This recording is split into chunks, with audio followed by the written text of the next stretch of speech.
Shalom, selamat siang buat kita semua yang menyaksikan di rumah. Nah, untuk siang hari ini saya mengadakan suatu acara untuk ngobrol-ngobrol sedikit sama guru yang ngajar di sekolah metodis. Dan saya sudah kedatangan satu tamu yang luar biasa. Yang kiranya perbincangan kita pada siang hari ini dapat memberkati setiap orang yang mendengarkan. Dan khususnya untuk guru-guru di sekolah dan murid-murid kita yang dikasihi. Oke, sekarang kita langsung saja sambut Tuan Tau Meno, Bapak Meno Rododo. Iya. Selamat siang Bapak Meno. Ya, selamat siang Kosuka. Ya, kita sekarang dalam pandemik COVID, jadi nggak boleh salaman, jadi gini aja ya shalomnya ya. Salam. Oke, tentunya kita semuanya sudah kenal sama Bapak Meno yang ngajar apa di sekolah ini? Guru agama. Guru agama ya, sama karakter building ya. Betul. Nah, kita langsung aja kenalan sama Pak Meno. Nama lengkap Pak Meno siapa ini? Oh iya. Ya, nama saya Menoro Dedewau. Asal Nias. Asal Nias ya. Berarti Nias itu tinggal di mana nih? Tinggal di Nias. Ya, maksudnya Nias bagian mana nih? Oh, saya di Nias Selatan, Kota Telu Dalam, Desa Babunahene. Ya, kalau saudara mau ke sana silahkan. Kita bisa hubungi langsung Tuan Tau Meno ketika kita di sana. Apakah itu dekat sama yang lompat-lompat batu itu? Oh, sangat dekat sekali. Kalau kita mau ke sana mungkin 5 menit sampailah. Jalan Sampai di kaki. batunya. Sampai di batu. Jalan kaki atau Boleh jalan kaki, boleh juga naik motor lah. 5 menit gitu ya? 5 menit bisa sampai ke berarti situ. cukup dekat. Berarti untuk yang lompat batu yang kita kenal itu berasal di Teluk Dalam ya namanya ya, Teluk Dalam. Oke, nah kalau boleh tahu nih Pak Meno ada berapa bersaudara nih? Ya, kami bersaudara ada 7, saya anak yang ke-6. Kami 5 laki-laki, 2 perempuan. Ya, orang tua sehat sampai hari ini dan kami pun semua sehat lah. Amin. Itu yang kami harapkan dengan luar biasa. Dan saya juga berharap kita semua meskipun terus di rumah kita tetap sehat dan kalau bisa tetap olahraga. Amin. Oke, nah pengen tahu nih dulu sekolah di mana nih Pak Meno? Apakah di Teluk Dalam itu banyak sekolah atau hanya beberapa sekolah yang ada? Ya, di masa kecil saya sudah banyak sekolah. Saya dulu SD dekat rumah juga. Bisa kita bilang 5 menit lah dari rumah boleh sampai di SD kami. Nama SD saya dulu SD Babunahene dulu ya seperti nama kampung saya. Lalu saya lanjut di SMP swasta Bakti Luhur. Dekat juga di sebelah rumah. 5 menit lah kira-kira seperti itu kok. Jadi setelah selesai SMP saya melanjut di SMA ya SMK. Saya di SMK swasta Mitra Kasih langsung di Kota Teluk Dalamnya. Mungkin dari rumah ke tempat sekolah SMK saya itu berjarak 20 menit lah. 20 menit. SMK itu kejuruan.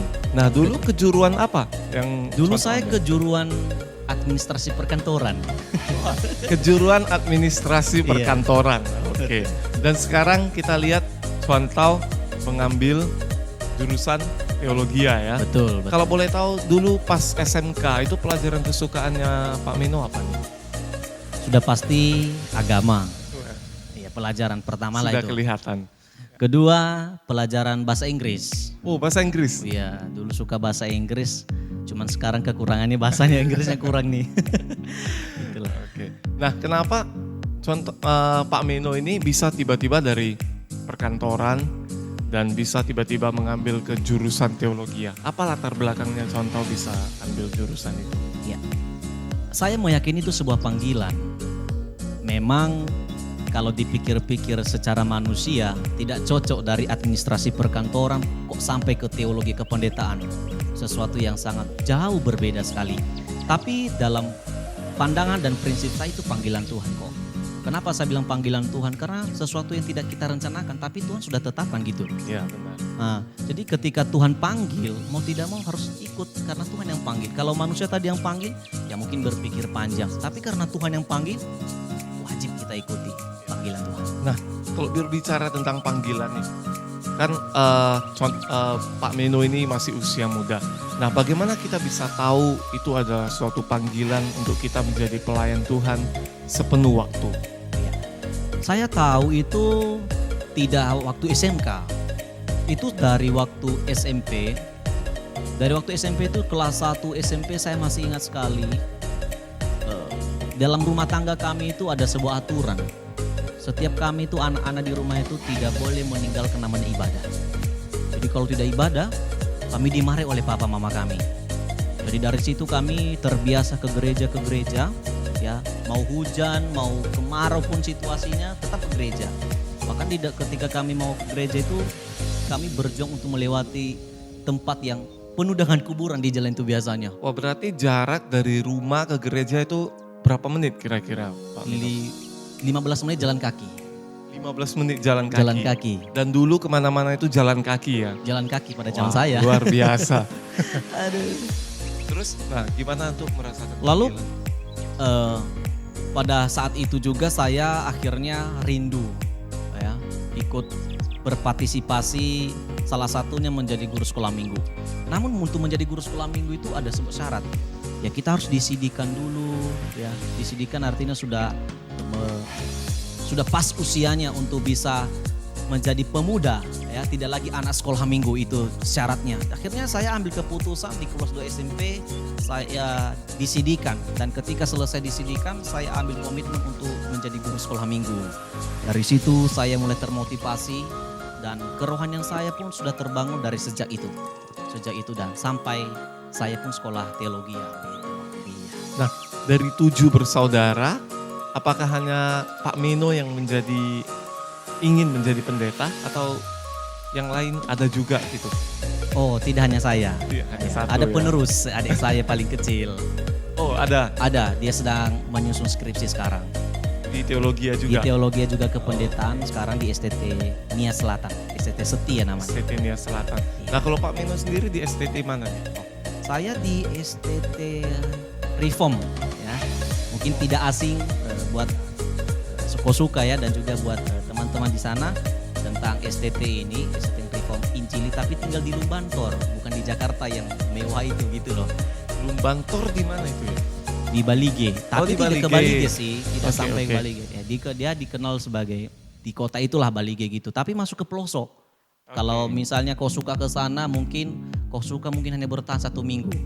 Tapi bayangkan kami bertahan 4 tahun memperjuangkan nama panggilan. Nah, itu luar biasa dari Pak Mino ya. Nah, ketika kita di STT, apakah ada suatu kesulitan di dalam pelajaran atau di dalam menghadapi dosen atau teman-teman yang di sekitar kita?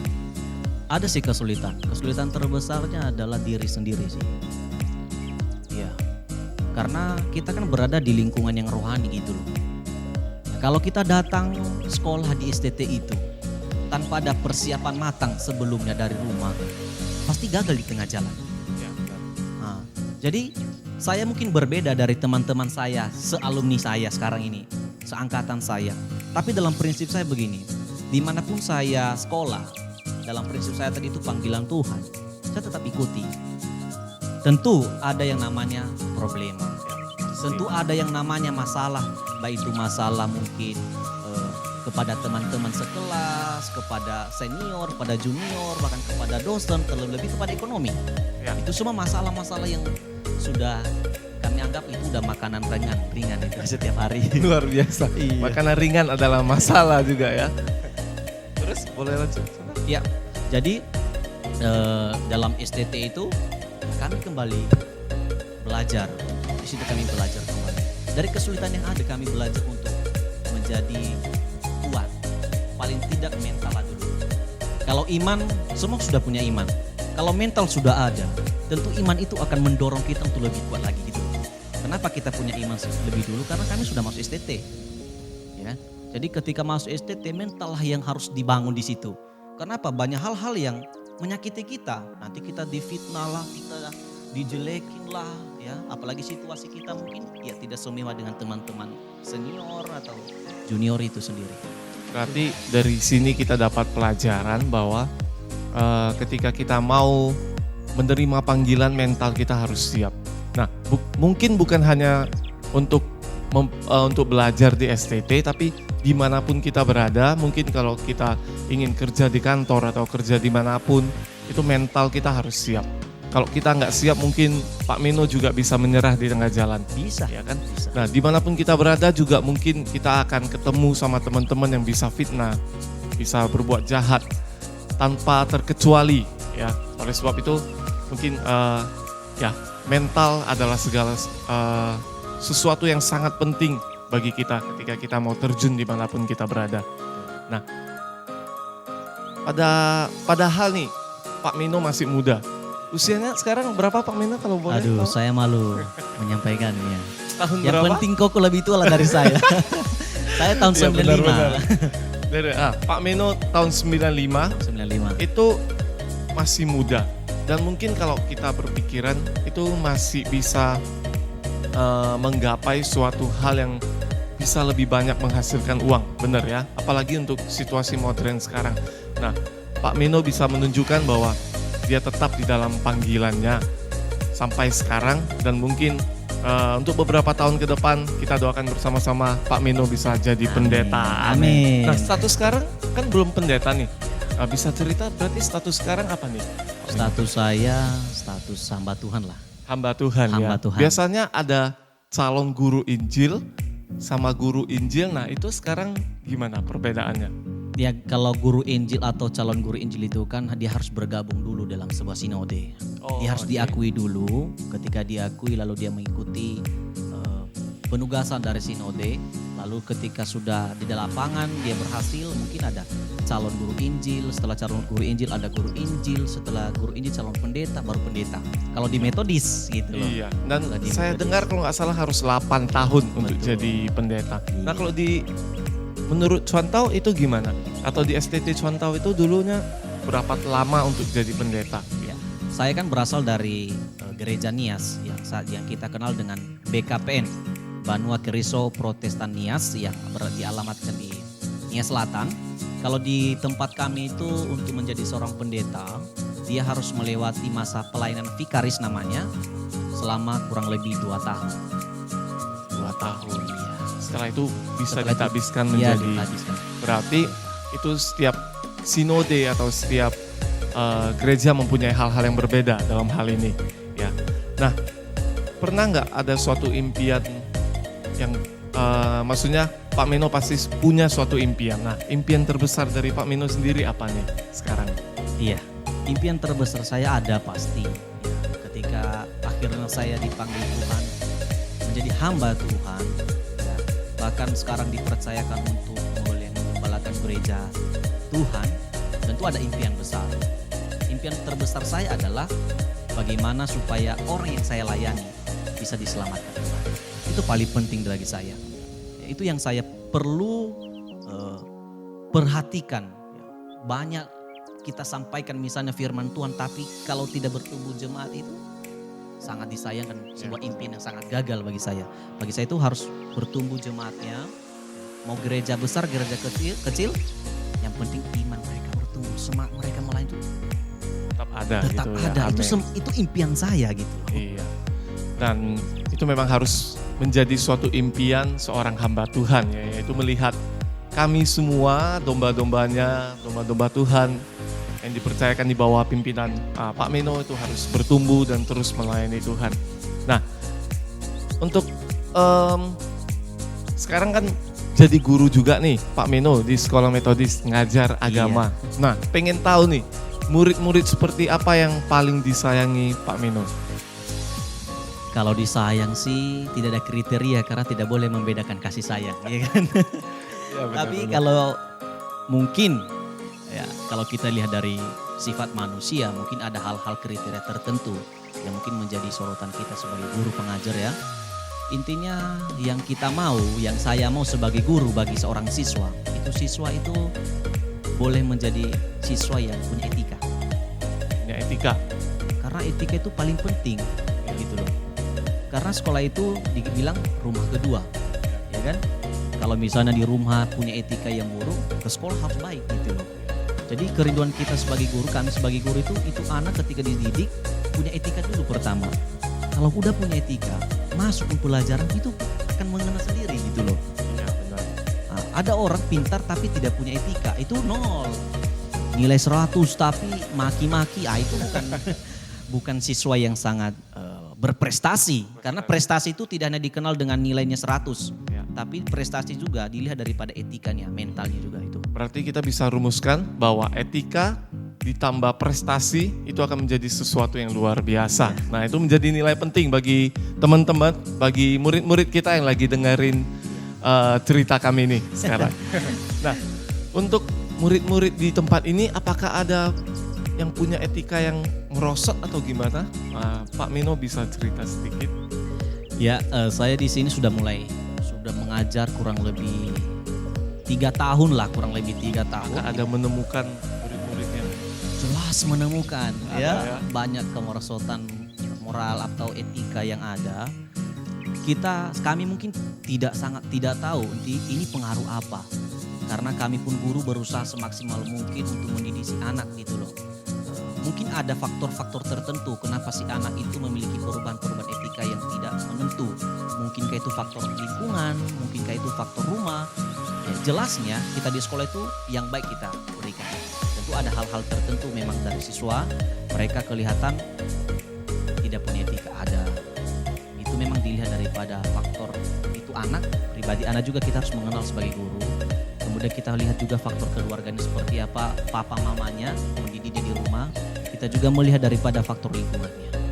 Itu jelas-jelas harus kita lihat. Nah, bagaimana Pak Mino ketika di kelas itu menghadapi murid-murid yang mungkin agak tanda kutip bandel ya untuk dididik gitu ya. Nah, biasanya bagaimana Pak Mino? Kalau dibilang mungkin berbeda-beda sih cara kita mengajar.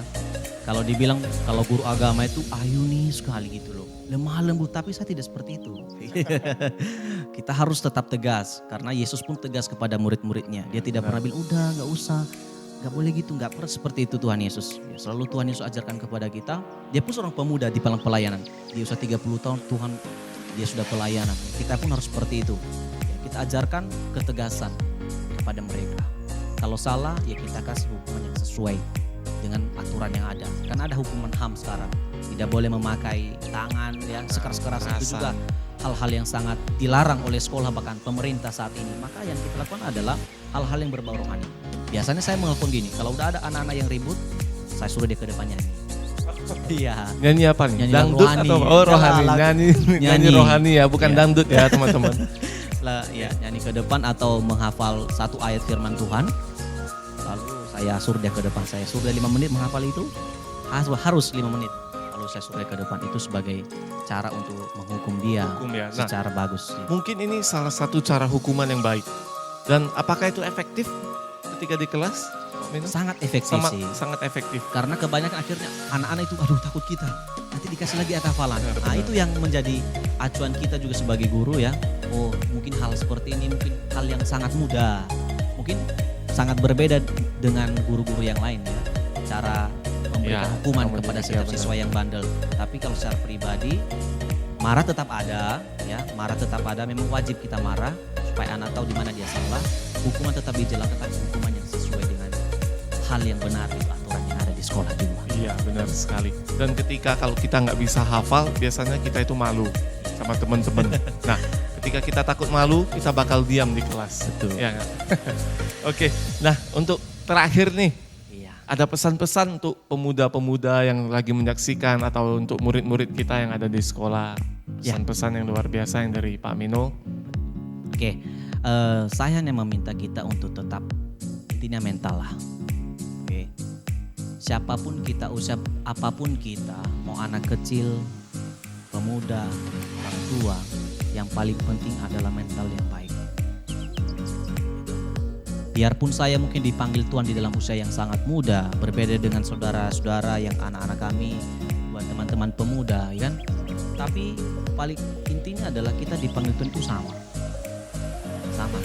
Ada satu ayat firman Tuhan yang bisa saya bagikan kepada kita semuanya. Mungkin tidak asing bagi kita ya. Di dalam 1 Timotius pasal 4 ayat 12 dikatakan, janganlah seorang pun menganggap engkau rendah karena engkau muda. Mungkin memang saya muda Bapak Ibu. Yang saya hadapi adalah jemaat yang sudah tua gitu loh. Ya kan? Sudah berumur ya, kita bisa Berumur, bilang. sebuah tantangan besar bagi saya karena saya melayani menggembalakan jemaat yang sangat berbeda jauh dengan usia saya. Biarpun segitunya usia saya, tapi jangan sampai orang merendahkan kita. Kenapa ada orang merendahkan kita? Karena mungkin kita tidak jadi teladan. Dikatakan di situ, jadilah teladan bagi orang-orang percaya. Penekanannya adalah kepada orang percaya. Saya pun heran ya, kenapa kita harus teladannya sama orang percaya? Kenapa? Karena itu akan sangat berguna. Misalnya, saya anggaplah koko ini bukan orang percaya. Kalau saya baik sama koko itu nggak akan berguna. Sama saja dengan orang di luar ya. Betul. Iya. Tapi kenapa ditujukan penekanan itu harus kepada orang percaya? Karena teladan itu akan berguna bagi orang percaya. Tapi bagi orang tidak percaya, teladan kita itu tidak akan berguna, sia-sia. Maka berikanlah teladan yang baik di dalam apa? Kelakuan, tingkah laku, intinya etika lah. Kepercayaan kita kepada Tuhan sangat penting. Terlepas dari itu, ingat iman kita juga harus bertumbuh. Ya. Apalagi di dalam situasi yang sangat milenial dibilang, banyak kali pengaruh-pengaruh kita sebagai anak muda, anak-anak juga, pengaruh IT membuat kita jauh daripada Tuhan. Itu sangat disayangkan oleh kami guru bahkan juga hamba Tuhan melihat fenomena yang ada di zaman milenial ini. Prinsipnya adalah tetap bertumbuh dalam Tuhan. Mungkin banyak yang menghalangi kita dengan adanya fenomena saat ini. Tapi percayalah bahwa jika kita dekat sama Tuhan, Tuhan akan memegang kendali hidup kita. Amin ya. Itulah yang bisa Berarti saya sampaikan. kesimpulannya adalah mental, dan yang kedua tetap jaga iman, kita tetap kuat di dalam Tuhan. Amin. Nah, thank you buat waktunya Pak Meno. Oke. Biasanya kita panggil Cuantau Meno karena di bahasa Hokkien itu sama dengan hamba Tuhan, Cuantau ya, yang sebelum menjadi pendeta. Tapi kita akan berharap, kita doakan untuk Pak Meno segera menjadi pendeta. Amin. Dengan luar biasa. Amin, amin. Oke, sekian ngobrol-ngobrol kita dengan guru, dengan hamba Tuhan yang melayani di sekolah dan gereja kita. Dan kita akan terus untuk dengerin curhat-curhat dari guru-guru lain. Kita akan terus mengadakan obrolan dalam beberapa saat ke depan. Nah, stay tune, tunggu saja. Dan kita akan terus memberkati saudara-saudara dengan cerita-cerita kita. Oke, shalom. Shalom. Selamat siang. Siang.